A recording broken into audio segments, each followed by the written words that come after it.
du dara yëg-yëg la yëg-yëgu citoyen lambda du Sénégal yëg-yëgu kenn ko am yéene conférence bi du dara yéene la conférence boo xam ne kenn du fay ñun ñu woo suñuy am di jàmm ñu woo ñenn ñi ñu ràññee ci yenn secteurs yi ñu ñëw waxtaan ak ndaw ñi maintenant nag bi ñu tàmbalee idée bi ne dañuy def conférence bi mu am lu ma bett loolu te neex ma fes sama xol mooy ñu bëri dañoo ñëw ne dinaa ci jàpp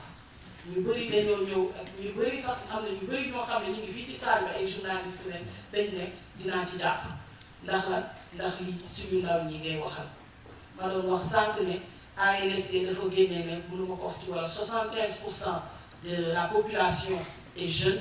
ak day laajte ñu gestu ñooñu nga xam ne dans 5 ans dans 10 ans ñoom ñoo ñu nar a jiite ñoom ñoo nar a nekk décideurs yi ñoom ñoo nar a occuper les postes clés ñooñu day laaj ñun ñi nga xam ne dañuy wax àddina di def ay conférences yu bëri dafay laaj ñu toog suñu dëkk ñu wax ak suñu waa dëkk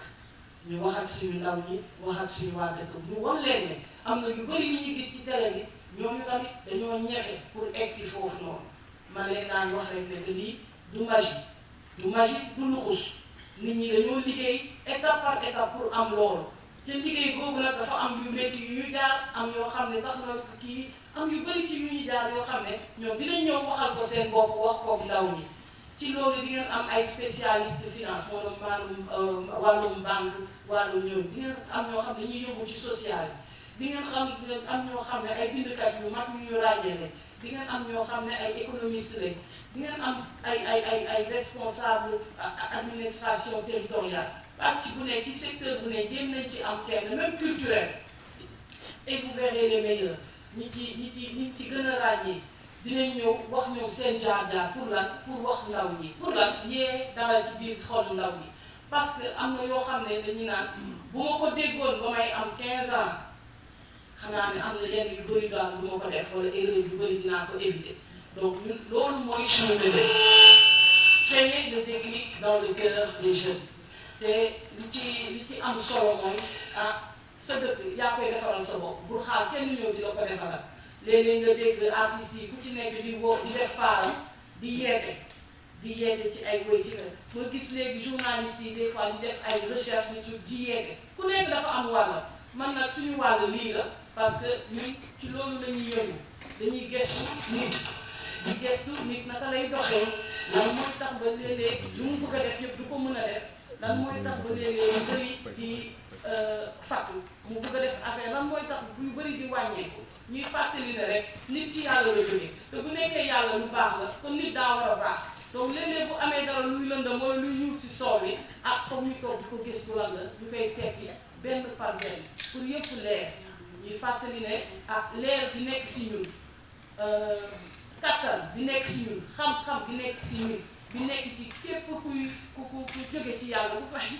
loolu rek lañ bëgg a faxas bëgg mu gën a leer bëgg mu gën a meññ bëgg mu gën a leer pour suñu dëkk rek moo ñu tax a jóg nag loolu rek moo tax conférence bi kenn du fay ñun dañ doon yëngu ci mbirum conférence yi ñu ngi koy def nag ba tey ñu ngi koy def ba tey ci conférence yi ci dëkk yu nekk bi ñu woowee ñu ne nag bés day ñëw man mii di wax ak yéen chaque fois dañ may woo ci ay conférence yu yeneen dëkk man maa ne ñooñu léegi man maa aye bàyyi leen ngeen def ngeen ñëw sama dëkk ngeen wax ak suñu ndaw yi voilà 50-50 noonu la demee donc loolu ñun bu ñu koy def lu yàgg ci ay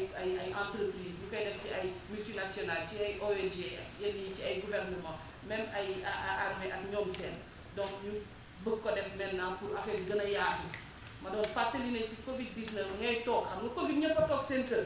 da ngay toog sa kër nga wéet sa xel di daw nga toog ci réseaux sociaux yi ku ne ñu tàggee la nga ne yow lii yëpp nga jàng lii yëpp nga xam boo ko tasaaree nit ñi jëriñoo ko lu muy jëriñ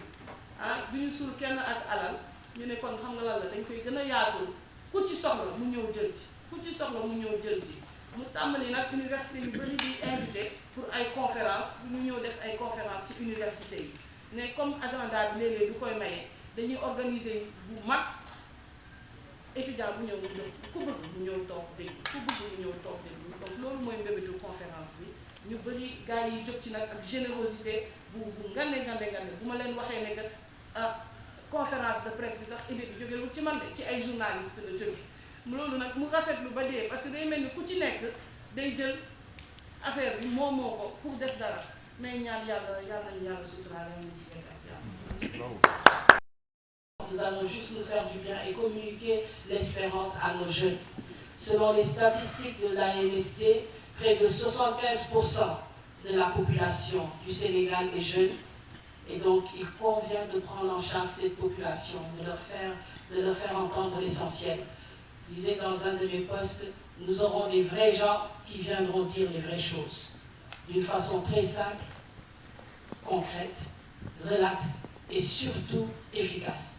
Useful Life, pourquoi des conférences? Pourquoi? Parce que quelqu'un disait, on ne parle pas pour dire quelque chose, on parle pour produire un effet. On veut parler pour produire un effet déclencheur chez les jeunes, pour qu'ils aient envie d'aller au fond, pour qu'ils aient envie d'explorer tout le potentiel qui est en eux. Pour explorer certains potentiels, il faut d'abord savoir qu'on en a. Donc on veut que les jeunes retournent le projecteur vers eux-mêmes pour qu'ils voient tous les trésors enfuis vers eux,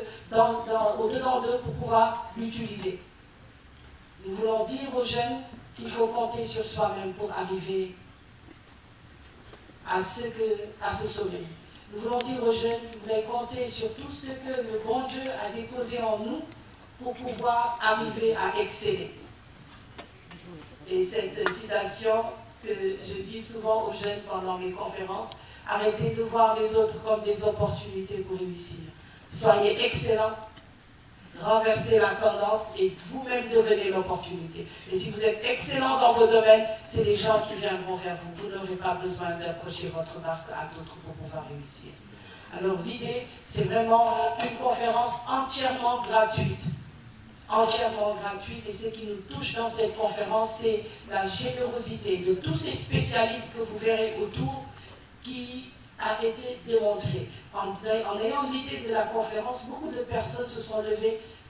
en disant je vais faire ça, je comprends ce que tu veux faire, je vais mettre la main dedans. Et ça, c'est vraiment louable. Cette conférence, c'est pour montrer à la jeunesse africaine et à la jeunesse sénégalaise particulièrement que nous venons d'un bon arbre. Et là, on dit, on reconnaît l'arbre à son fruit, et j'ai l'habitude de dire, s'il est vrai que l'homme vient de Dieu, ça veut dire que l'homme est bon. Donc il arrive, des fois dans la vie, qu'il y ait des épreuves, qu'il y ait des désillusions, qu'il y ait beaucoup de choses qui font oublier tout le bien qui est en nous. Donc ça, c'est notre spécialité. Il faut savoir que depuis plus de 10 ans, comme l'a dit mon frère tout à l'heure, depuis plus de 10 ans, nous faisons la même chose. Seulement, nos prestations ou nos conférences, il fallait avoir... Bon, enfin, nous travaillons avec des organisations internationales et gouvernements. Et maintenant, l'idée de Useful Life, je le dis très honnêtement, est venue ou a été très précisée pendant le Covid-19. Alors, la raison est très simple. Nous voyons souvent dans les réseaux sociaux beaucoup de décès, beaucoup de personnes qui décèdent, et on affichait la photo ou la phrase qui dit qu'ils reposent en paix. Et donc, avec Useful Life, je me suis dit, tiens, et si nous tous, notre heure venait demain, qu'est-ce qu'on aurait fait? Est-ce que tout ce qu'on a appris est réservé à une élite, ou bien on pourrait créer quelque chose pour qu'un plus grand nombre ait accès à cela, entende cela? Ce n'est pas vraiment quelque chose de monnayable. Quand vous apprenez à quelqu'un à se tenir debout, à lever la tête, ça n'a pas de prix. Donc, est-ce que ça doit être réservé à une élite où on pourrait un peu plus l'élargir? Bien sûr, il faut faire vivre le staff. Bien sûr, il faut voyager. Bien sûr, il faut faire beaucoup de choses, ça demande des coûts. Mais avec Covid-19, un type qui s'est fait dans la tête et on s'est dit, tiens, ce qu'on va faire, on va plus le partager à un plus grand nombre. Et cette conférence s'inscrit dans cette ligne droite de partager avec un plus grand nombre gratuitement. Donc, parmi les intervenants, vous verrez des spécialistes des finances, vous verrez des sommités, hein, des gens avec qui j'ai beaucoup de respect,